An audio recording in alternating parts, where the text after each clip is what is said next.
So water is essential to life, all life. Clean water is essential to human life. Commonly, if you travel around the world and you are warned not to drink the local water.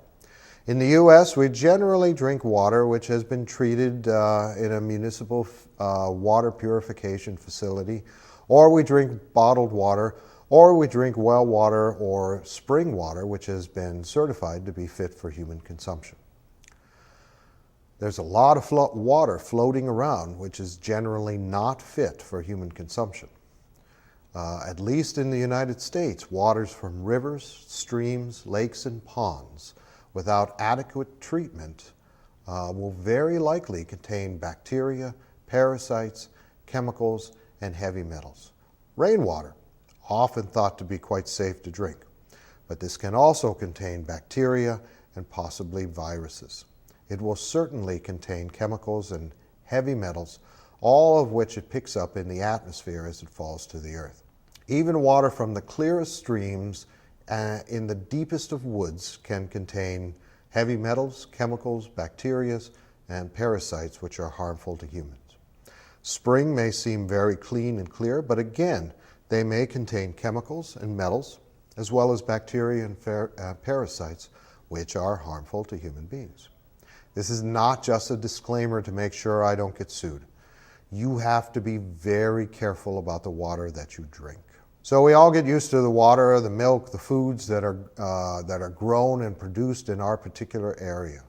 When we travel, even to different parts of the country, drinking milk or drinking water can have some effect on us. It can cause a bit of GI upset, a little bit of diarrhea. This usually passes quickly. Traveling to different parts of the world affects us even more, particularly with water and the different levels of purification. They may be very different from what we normally drink. So how do we treat water if it's not coming out of the faucet in our kitchen? How do we treat water and make it potable? Potable water is what we refer to as drinking water. I'm going to go over 5 suggested methods for treating drinking water. Iodine tablets, chlorine bleach, SteriPens, filtration, boiling. There are certainly others out there, different ways of doing this, but these 5 methods are pretty simple and should accomplish water purification for you and your family. So let's talk about iodine tablets. They're pretty easy to use. They usually come in very small sealed glass bottles. You take the tablet out and drop it in about a gallon of water. Allow the tablet to dissolve and let it sit for a while, according to the instructions. And you have purified water. It's that simple, at least as far as bacteria, viruses, and parasites go. However, there are some cons to this as well. One, it tastes like iodine, which could be unpleasant. 2, you might be allergic to it, but when I say that, generally speaking, when we have iodine allergies, it's to IV iodine and not to oral iodine. There's a difference between being allergic to IV dye and oral contrast, or betadine, which has iodine in it. That's used internally versus what's used on the skin. But if you are allergic to iodine, or if you're allergic to shellfish, you have to be a little bit careful. Also, it does not remove any of the particulates from the water, and it does not remove any of the heavy metals or other chemicals. Chlorine bleach. There are some advantages to chlorine bleach. It's very easy to use. Simply add about 10 drops of household chlorine bleach to a gallon of water, shake it up and let it sit for a while. You have to use bleach that doesn't have any scents or dyes in it. Household bleach is very common, at least in the United States. And bleach can be used for cleaning and disinfecting besides disinfecting water. There are some cons to this though. It does impart a chlorine taste to the water, and again, does not remove any of the particulates from the water. It does not remove any of the heavy metals or other chemicals from the water. The SteriPen is something that you can buy and is a pretty simple, easy to use device. You simply place the bulb portion of the SteriPen into the water, press the activation button. Some actually come with sensors on them that once they are submerged in the water, they automatically turn on. You leave them in there for a period of about 30 to 60 seconds, depending on how much water you have in the container, and it kills viruses, bacteria, and parasites. Does not impart any bad taste to the water. There is no possibility of an allergic reaction. So it's a pretty good, easy to use system, but again, there are some cons to it. The water must be clear. It cannot have a lot of particulates in it. Cannot be turbid, as it's said. It's battery operated, so it will run down eventually. And again, it does not remove any particulates, heavy metals, or chemicals. It is something that must be purchased particularly for treating water. And I've spoken of my philosophy before, one of dual use. Certainly you can buy things that you can use in a disaster or in a situation with a disruption of services, but this is something that could also be used for camping or backpacking. So it is particularly used for treating water, but you can use it for treating water in a number of different circumstances, not just disasters. One other quick point on these, they cannot be used for treating ice. So it has to be liquid water, not ice, for a SteriPen to work. Considering the power might be off, you may or may not have any ice that can be treated anyways. Next, we're going to talk about filtration systems. This is a nice option actually for purifying water. It removes particulates, bacteria, viruses, chemicals, and metals. Just about everything down to the size of the particular unit that's listed on the box that you might buy. They're pretty lightweight. There's not a lot of heavy liquids or containers to carry around. The water is tasteless after filtering. It doesn't impart any kind of undue taste to the water like chlorine or iodine might. And there's no possibility of an allergic reaction to worry about. Again, it must be purchased specifically for treating water. But it can also have that dual use of camping or backpacking. There is usually some special care and cleaning for many of the cartridges that are used by these devices. Some of them, between use, need to be frozen and kept in the freezer. Other cartridges specifically say don't freeze them, just simply backwash them, and that takes care of them. That cleans them up for the next time. Others can be more difficult. Some devices require a fair amount of pumping to work for a relatively small amount of water. So these should be considered single-person devices. Some can produce pretty large amounts of water. For instance, the Platypus system has 2 large plastic bags.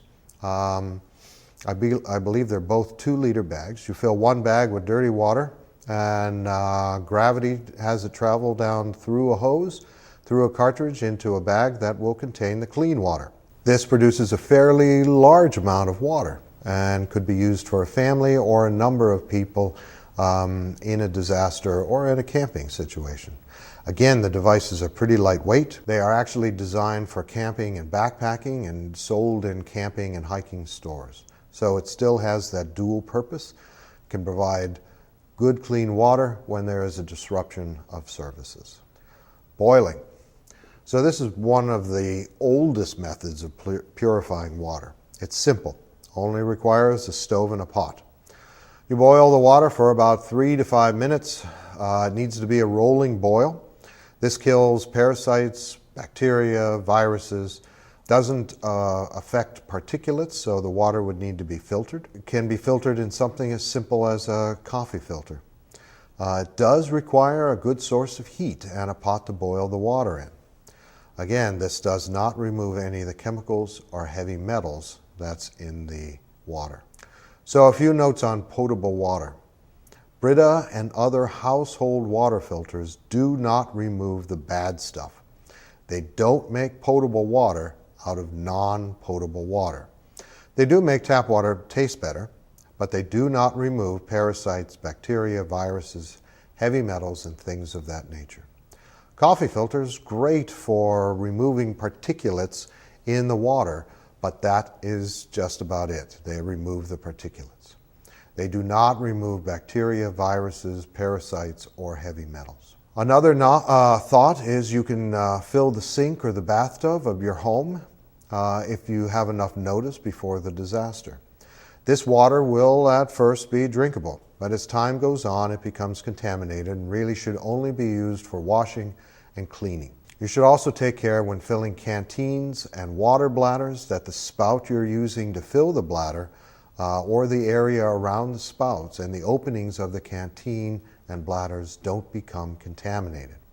This is really, really, really important in high contaminated areas. On one particular disaster response that I was on, we had good clean water, but the spouts from the 500-gallon bladder became contaminated, and if these were placed inside the canteen or the water bladder that we were filling, then the exterior portion of that spout, which was dirty, ended up contaminating the bladder or the canteen and the water inside of it.